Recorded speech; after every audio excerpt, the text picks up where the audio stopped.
Siguria detare mbetet prioritet kyç këtë sezon turistik, teksa institucionet po thellojnë përpjekjet për të garantuar një mjedis të sigurt për pushuesit dhe përdoruesit e mjeteve lundruese. Rritja e ndjeshme e kërkesës për lundrim me mjete detare të kënaqësisë është pasqyruar qartë këtë verë si në vijen bregdetare të Shqipërisë, ashtu dhe në ujërat e ëmbla që po frekuentohen gjithnjë më shumë nga turistët. Kjo rritje është reflektuar edhe në aplikimet për pajisje me leje drejtimi dhe regjistrim të mjeteve lundruese.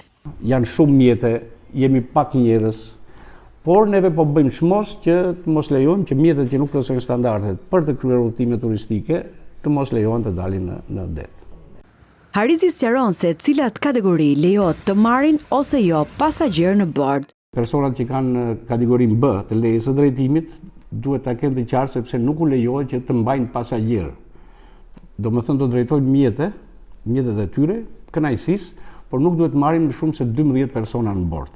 Drejtoria detare u bën thirrje pronarëve të mjeteve të respektojnë rregullat, veçanërisht në lidhje me kapacitetin maksimal të lejuar të personave në bord, duke thënë se shkeljet në këtë drejtim janë më të shpeshta dhe nuk do të tolerohen. Që të mos e kalojnë kapacitetin edhe për sigurinë e njerëzve që kanë në bord, për sigurinë e mjeteve, por të jenë sigurt sepse policia e kufirit është në terren dhe do të kenë penalitete në këto raste.